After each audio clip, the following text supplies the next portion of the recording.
News ahead.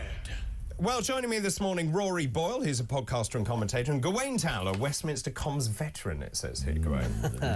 Veteran. I think it means that you've actually been there a long time, not that you are a veteran. No, I think it's both. Oh, is it?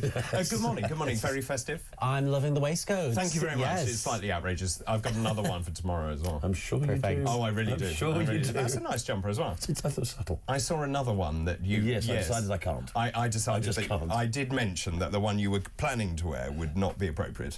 Oh, tell me more about this. It mentioned the EU. Okay, not say no more. No, it's in very positive terms. It's a pro-EU jumper. Yes, I know. That's why you couldn't wear it. Possibly wear it. My daughter gave it to me. Fair enough. How very funny. Should we just... so that was quite interesting, that message about our ambassador. So this... I think Mandelson's a good idea. All right. Why? Because he's very good at talking to people. He gets things done. Now, look, I don't agree with his politics, but this is a Labour government. I don't expect them to put somebody in post who is somebody who I agree with their politics, but he is somebody who is charming. I mean, he's a veteran. He knows really what he's doing. And if you want to get somebody from the current Labour... Oh, yes, that's not a word I would use. Alloginous, other people say, but charming is... He wasn't that charming when I've worked with him. I've met him on a number of occasions. We've got on very well. He is very good at that side of things. And this is a diplomatic post. It is. This is not... we're not sending a general. And so somebody who will be able to get on, OK, they've got some fellow in the States having a go at him, fine. But if you want things to improve, and the fact is, yes, he's said these rude things in the past, but everybody said rude things about pretty much everybody if you go down their Twitter feed, so frankly I don't worry about that. Trump is a bigger man, yes, and can cope. He's already allowed David Lammy to break bread with him. For goodness sake, he's a much bigger man than most people over here believe. No, I think he has the ability, he has the talent. He's not somebody that I would put on the payroll, but I'm not Keir Starmer. No. And we have to accept that we've got a Labour government, whether we like it or not. Are we not, Rory, concerned that this is a man who called Trump a danger to the world? He also called him a white nationalist and racist. Now, the thing I would say about Peter Mandelson is he is a brilliant politician. He was one of the architects of New Labour. He's been around the block. Maybe Gawain is right. Maybe he is a clever appointment. He's certainly got intellectual rigour. No, we're not concerned about those statements because he was right about those things. Trump is a racist and he's dangerous. I don't think he did with those things. However... OK. Right, but lots of people would disagree with that. Well, that's fine. They're allowed to disagree, but the facts... And also, there's no evidence that he is actually a racist. Where did you get that? You can't think it. You have to have fact. Well, the fact that I have in my back pocket is that he had 4 congressmen of colour, 3 of whom were American-born, and he told them to go back to where they came from. That is a racist statement. If you look at the Charlottesville riots, you look at his reaction to that, saying they're good people on both sides. Very, very partial editing of those, by the way. I mean, very partial. But that's not something... He wasn't talking about the people in the riots. He was talking about... Let's just move on to the point that I'm trying to make here. Just in terms of fact, this is an extraordinarily important relationship, the United Kingdom and the United States. The ambassador that we send is a pivotal part of that. Is he the right person? Well, look, I'm obviously not pro-Trump, but I actually have to agree that Trump is above all of this slagging off. And basically everybody has slagged off Trump. We were just saying before we came on air, if you go down anyone's Twitter timeline, you will find a tweet or you'll find a statement that, is controversial. We can't base all of our appointments on that or we'd never get anywhere. Also, we're not living in the 19th century. No. Therefore, the ambassador plenipotentiary in Washington is no longer the governor of his world. He doesn't have... He is... there's these amazing things called telephones and emails. Instructions come much quicker these days. You don't have to wait for the Titanic to sink across the but there was something quite interesting he said about, because obviously there's a lot of discussion about do we need to be closer to the US or the EU, and Mandelson said this is about trying to have your cake and eat it. So at least he understands that his comments since Trump's election have been the most pacific of any senior Labour figure. I would agree. He understands. He's even been polite about Farage, and you can hardly say that's something you'd expect from Peter Mandelson. That's true. Mandelson has, some would call it dishonesty, others would call it flexibility. Let's, on the Farage point, I find it fascinating. He suggested, this is Mandelson, a friend of Nigel Farage, who, as we know, is a friend of the President-elect, could act as a bridge between Downing Street and the White House next year. I would totally agree. We saw Nick Candy, we saw Nigel, we saw Elon Musk there and Mar-a-Lago. Nigel Farage is in a really unusual position of having Trump's ear. And if Mandelson is smart, using Nigel Farage is a clever idea. I agree. Look, I'm not a fan of Trump. I'm not a fan of Musk. I'm not a fan of Farage. But frankly... It's your perfect dinner party. All you need to do now is add, I don't know, one of the Tories into the mix, and it's my dream. But having said... yeah, there you go. Having said all of that, though... She's actually very nice. I don't know about that. We'll move swiftly on. And what I will say is, yes, even though I'm not a fan of all of those people, Trump is the president-elect. And we know for a fact he has a great relationship with Farage. So, yes, that can only help. If we want the 4 years of the US presidency to be smooth for the UK, we need to be strategic. So... you've got to look at how the cookies crumbled and then try and make the best decisions from there. Statesmanship is not a bad thing. No. Well, let me just... would it have been possible for Starmer to appoint Nigel Farage as US ambassador? And possible. But if he'd done that, wouldn't that have been brilliant politics? Because Nigel Farage couldn't turn that down. It would be too good a job to turn down. It would mute him in many ways. Wouldn't that have been a clever move? I mean, if you want to be really clever with Farage, you'd given him a peerage in 2016. Well, of course you would have done, in yeah, 2016. absolutely. That would have muted him in 2016, and the rest would not have happened. But they couldn't bring themselves to do that. They couldn't do that because they're not statesmen. Whereas Starmer seems to be showing a lot more statesmanship than the Tories have managed in the last 14 years. How long's he got? He's our Prime Minister. He's got an 8-seat majority. Yeah, but how long's he got in the party? He's going to be Prime Minister going forward, I think, at least 2-3 years. Oh, he'll last longer than Kemi Badenoch will last as the Tory leader. I agree that he's got a lot longer to last. I think there's a lot of dramatisation in the press about the last 6 months. No, it has been far from perfect for Labour. We all know that, right? But... far from perfect. That's a brilliant understatement. No, but hear me out on this. I'm just saying, yes, it has not been a good time for the Labour Party. It's irrefutable, you know, that's the case. But I also think that we're 6 months in. If the Tories hung on for as long as they did, all the ruin they caused, Starmer's got a lot longer. It feels like a very long 6 months. It does. It's going to be a very long 5 years. And on that note, and happy Christmas to all of you. Let's take a break. After the break, we'll return with our head-to-head with Rory Boyle and Gawain Towler. Don't go anywhere. This is Weekend Breakfast. Good morning. Welcome back. We're in the middle of head-to-head with Rory Boyle, podcaster and commentator, and a veteran, Gawain Towler, Westminster Commons veteran. Good morning. Good Every morning. time you say that, it makes you laugh, doesn't it? No, it does. It really does make me laugh. Let's talk about this story, which is front page of The Guardian this morning. Rachel Reeves says, I won't gaslight voters over the economy. I hate that word. She says she won't gaslight working people over her plans to turn around the economy. This is really interesting, and we're talking about Nigel Farage again. It's interesting, isn't it, how often he's mentioned. She launched a scathing attack over Reform UK not having a clue. So she's very much on the back foot here. She is the one, and I tweeted this week, you know, she says she's disappointed about inflation going up. Well, I mean, you are actually in charge. So in my humble view, I think she's disappointed with the country. She's disappointed with herself, I think. No, she's never disappointed with herself. No. So just in terms of that, why is she attacking Nigel Farage? Well, I don't know, but this is the thing. So say you've got a Christmas movie that you want to watch. Some people, it might be The Holiday, others it might be Elf. Let's scrap that. Let's see them debate on Christmas Day now. Wouldn't that be good viewing? Oh, no. Come on, we all want to see that. In these comments, she basically says, I wouldn't have an argument with him, a debate with him. Fine. Put it on. Do it. Let's do it. For view. You could probably pay for the climate change. So I know these.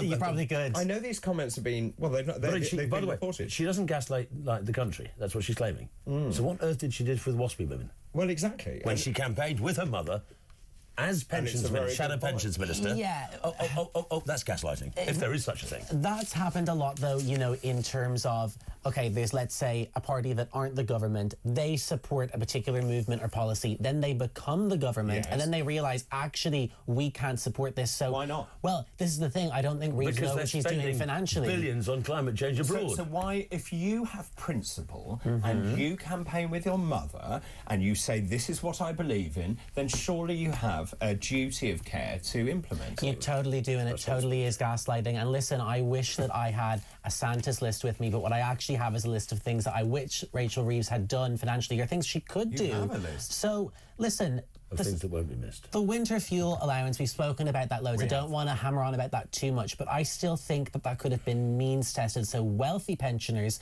lost the allowance. Well, the argument against that was that it's too expensive to do that, and so it would be easier actually just to give it universally. Well, then let's go with that. I think also there could be more job programs, help people get back into work. That would definitely cut some benefits bills. I know there's been a lot about this 5% efficiency savings to cut national aid budgets. I think would really help there. I don't know why we're not looking at that in greater detail and seeing what we could cut. Reform have some ideas about that. Don't know about those. It's a long time until Reform will have the power to actually do that.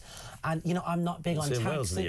Well, listen, I'm not big on taxes going up as well either. I don't think many of us are, but I am pro some more wealth taxes. So look, all I'm saying is on all of the above is, to answer your question, Rachel Reeves is gaslighting these people. I don't think she knows what she's doing financially, and the WASPy women... That's interesting. You don't think she does? No, I don't think she knows what she's doing, and I think...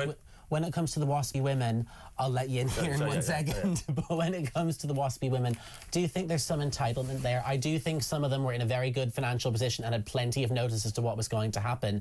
But yes, I agree. Well, but they also changed the... Well, that may be true, but they changed the way it was implemented. They brought it forward in terms of the implementation. Those WASPy women feel let down. Now, but I go back to that point, which is that if you campaign on something and you believe in something, you follow that through. I don't care. I quite agree, but I'll go back to your other comment. Why do they keep on mentioning Farage? Why do There's a classic thing. And yesterday on Politico, the Europe Minister went to the European Parliament to talk to them about giving away our hard-won freedoms and sovereignty, and he actually said to them that I'd like to give you more, but I can't because Farage is breathing down our neck back home. And so Labour, this is why, they see Farage as a threat, so they're attacking him. It makes perfect sense. And for her to say, for Rachel from accounts, or actually from customer service, for her to say that a bloke who has run his own business, who worked in the city, has built up a team, almost all of whom are businessmen and women, if you look at that, he's got more economic and financial experience 100%. in his team than the entire front bench. And there's only 5 of them. Well, and that's a very good point, isn't it? Actually, Nigel Farage has been on the coalface. He has been a trader in the city. He understands finance. Rachel from accounts doesn't. Are we being a bit facetious by calling her Rachel from accounts? Yes, come absolutely. on now, guys. But she deserves it. It just feels that she's not on top of her brief. Yeah. Everyone you speak to says you see business confidence declining. You're seeing people being laid off because of national employers' national insurance, contributions. She's not in control. But do we think that Nigel Farage is the person who's going to fix everything? And no, he's not Moses, is he? He's not the Messiah. Certainly not. He's a very naughty boy. But well, that too. However, he does have far more. The idea that Rachel wants to debate Nigel on finance and international finance and the economy. Oh, bring it on! I mean, he would tear her ideas limb from limb. The very idea that somebody who somewhat exaggerated their economic CV is capable of dealing with it.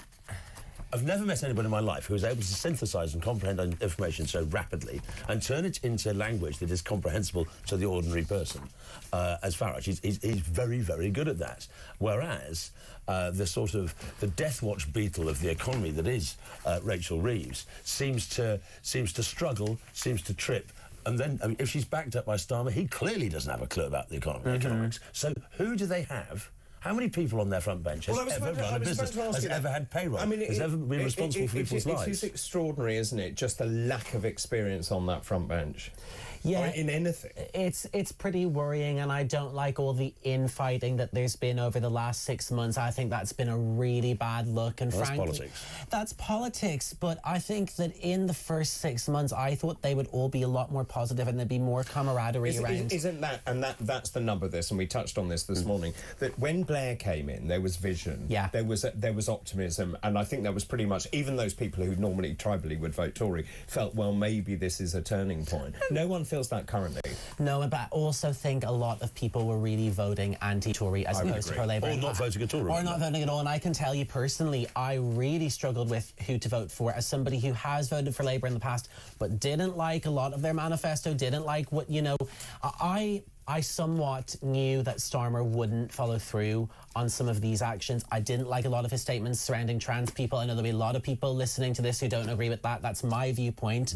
But the point is, I don't think they went in with enough team spirit, I'll say. Since it's Christmas. I think the bizarre thing is they are operating as if they're still in opposition. They're still squabbling about policy, about decide what should be in their manifesto. They were elected 6 months ago, but they're still wondering about what should be in their manifesto.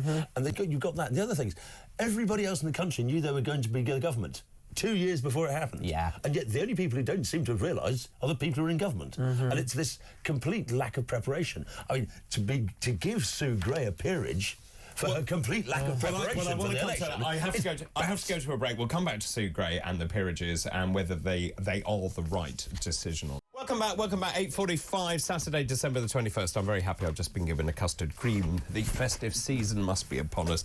I'm in the middle of head-to-head with Rory Boyle and Gawain Towler. Let's just talk about the peerages list, shall we?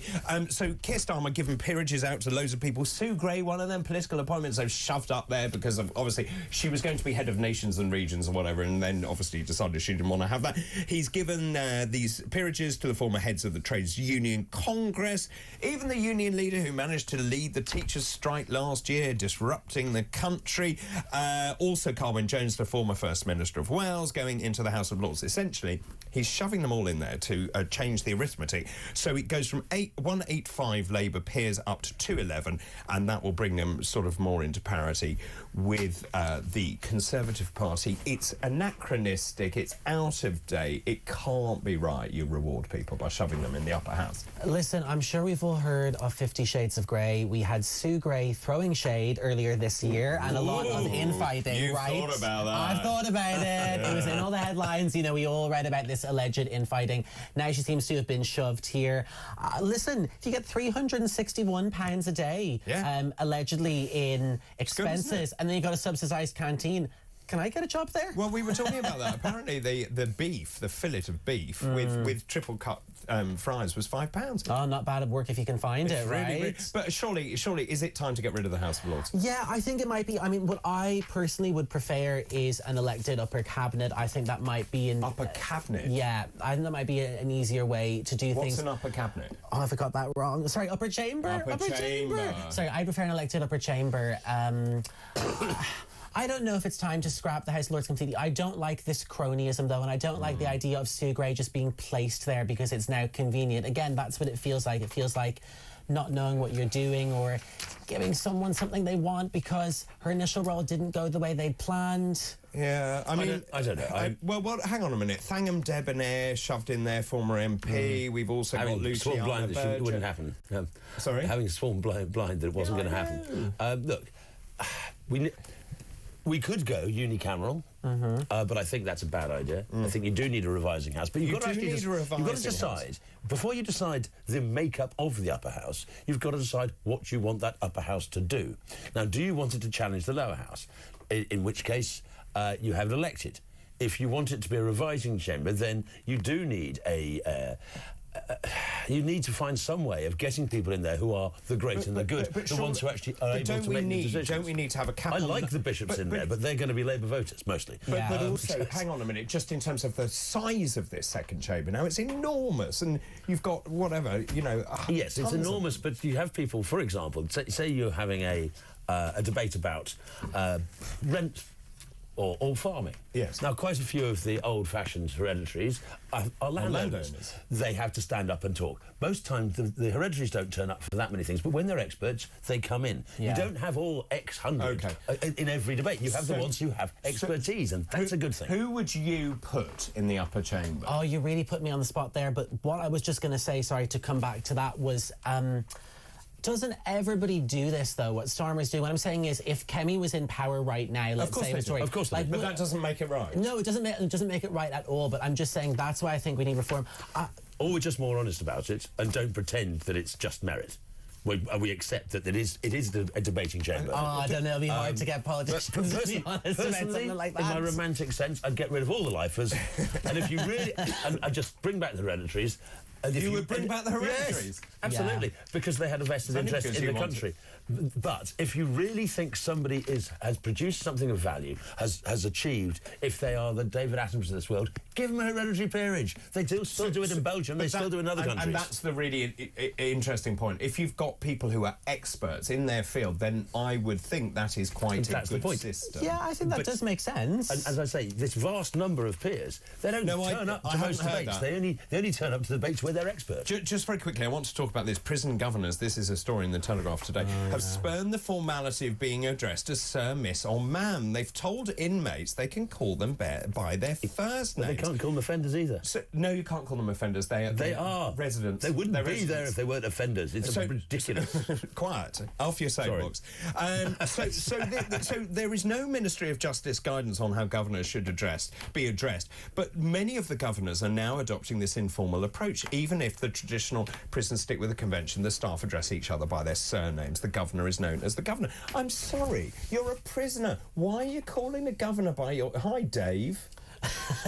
Is it Dave? Oh, well, listen, I don't like this either. You don't like it? No, I don't like it. I want there to be more formality. Look, you're in prison, you've committed a crime. That comes with a lot of emotional trauma, I imagine. But at the end of the day, there's a reason that you're there. And if you had a fair trial and you've been convicted, which we have to believe in that, right? Or where do we stand? I like this formality, and I don't like the casualness of, yes, Dave, as you elegantly put it. I feel the same way about primary schools, by the way. I would agree. Yeah, that's happening in a lot of schools now. None of this. You are not... The teacher or the prison officer or the governor is not their friend. It seems to me... He is their governor. The governor or she is their governor. We are seeing the parallels in almost every aspect of life. It's the tweification, he says, wearing a Christmas jumper of society. Why have we stopped revering people? You know what? Authority matters. Let me tell you one thing that I absolutely hate is when nurses and doctors call an older person by their first name. Hi, Elsie, how are you? They haven't given permission. Not. It's Mrs. Smith. Until such time as Mrs. Smith says, oh, you can call me Elsie, dear. And it is up to me to decide. But when it comes to positions like this, I think it is... Can you imagine the colonel of the regiment saying, oh, you can call me Pete to the squaddies? No, because you have to have levels of authority. You have to have respect. Isn't this where we have societal breakdown? There is no kind of... There isn't the respect that we want. It's also parents want to bring their children's mates. No, you're their parents. That's a very good point. Quiet for the moment. I don't know about societal breakdown. I think we have other issues to worry about when it comes to societal breakdown. It's part of it. But I think perhaps lack of respect, yes. I'll give a point on that. When it comes to the older people, let's say in a hospital or you're meeting an older person in general, I wouldn't walk up to them and say, hi, Nancy. I'm always going to call her Mrs. Smith. Good. And then see where she wants to go from there. It's her choice. I don't know about a 16-year-old now, though. I think everything has become more casual. I think social media has slightly broken down barriers of accessing other generations and how you interact with people. Social media interactions tend to be how a lot of young people meet other people nowadays. Well, they should learn. And it's very informal. It's very informal. What about Gawain's point there about parenting? And I agree with you. I don't think a parent can be their child's best friend. You don't think a parent can be a child's best friend? Yeah, I don't know if you ever watched Gilmore Girls. Rory and Lorelai's relationship was very problematic. But what I mean by that is your job is not to be loved. Your job is to give guidance and support and teach and love. And love. You love them, but you can't. You don't want them... Your job isn't... If you do the job right, they will love you. And I'm not perfect in by 1,000 ways. But if you do your job, they will love you. But if you try and suck up to them, they won't. They'll hold you in contempt. Okay. And it's the same with prisoners. I want to finish, if I may. Children prisoners. So Debrett's, which is a bastion of manners, and one refers to Debrett's all the time. Another institution. I feel Debrett's has gone soft, because according to Debrett's, and this will make people choke on their cornflakes this morning, Christmas dinner party hosts have been told to use their guest preferred pronouns for the first time by Britain's top etiquette school. This is Debrett's, as I said, the undisputed arbiter of proper conduct in polite society. Apparently, this is to accommodate people who are gender diverse. Apparently, that is what you should be doing, offering an inclusive and sensitive welcome for trans guests. Has Debrett's lost the plot? No, they've moved at the times, and I really applaud them for doing this. It affects nobody negatively to use a preferred pronoun. It's more inclusive for the trans community or people who don't identify with the gender they were assigned at birth. And I don't see this as a negative at all. In fact, I applaud them. And if we're talking, as we just were, about manners and respect and treating everyone as we'd like to be treated, this is just an example of that. Good for them. How do you roll it out, though, in a dinner party situation? Well, I think at dinner parties at Christmas, a lot of us have probably seen these little place cards on the table with everybody's name, so you could put the pronouns along with that if they so wish. Now, for example, say the three of us are at this dinner party, and David, you don't care about this, you don't want them on there. If I saw that it had David as the name, and you to me look like you present as male, I'm just going to see... What do you mean I look like I present as male? Well, I am male. Exactly, yes. So I'll be calling you he, him. So I think it's very simple. Please, you call him David, you don't call him he, him. Basically, have you ever come across O'Sullivan's Law? O'Sullivan's Law basically states that, and this is a case in point with the Debretts, any organisation that is not right-wing in itself becomes left-wing over time. Look at the National Trust, look at things of this sort. And it looks to me as if Debrett's has been captured by the woke mind virus. I would agree. And by the way, so here are some other things that you shouldn't do at Christmas, which I think is absolutely right. Debrett's cautions against spirited dinner party conversations. Rubbish, that's half the fun. No, it is not. So I will take my family as an example. Do not get involved in politics. Let's not talk about religion. And this is where... Christmas. How can you not talk about religion? This is where you have to then go. Apparently, that's ridiculous. Apparently the host then has to say, right, I'm hosting this, we're not discussing this. Well, that's fine. What would you not discuss at home? Listen, I just brought my partner to Dublin recently to talk to meet my family, and one of the first things he did when he sat down at the breakfast table was bring up the Crown and the royal family. I was like, you're in a room of Irish people. So he had then 10 people going like this, you know, their mouths going at a mile a minute. But I think that's fun. It's fun. Yeah, what did he say about the Crown and the royal family? No, all that happened was we were just talking about television. He said, I really like the Crown. I've begun to view the royal family. I know, but when you're in a room full of Irish, you're going to get some opinions. I think it's a good thing talking about these things. What would you not talk about, which has said politics? I just think when you get to this, it can be anything, those flashpoints. So then there's a conversation that then evolves and it just becomes, you know, and someone has to just, they've had too much sherry and then they take the port with you. And I think you have to say, right, stop, we're moving on. Yeah, that's fine. But I do think the idea... Also, Debrett's is desperately trying to be relevant. Frankly, it's irrelevant. As an organisation, it's gone and faster. Yeah, precisely. I will say I was just in Brazil for 3 weeks and I did a hike one day with a group of young people, and one of that group just wanted to bring up, and I'm a left-winger, she wanted to bring up left-wing topic after left-wing topic after left-wing topic, just to gauge everyone, and it was annoying. Yes. You know, sometimes you don't need that. But there's always an annoying uncle. I suspect I am the annoying uncle. I'm going to find out this week. Yeah, you will. So I quite like being the annoying uncle or the slightly eccentric uncle. Nobody would call you eccentric. No, they certainly would.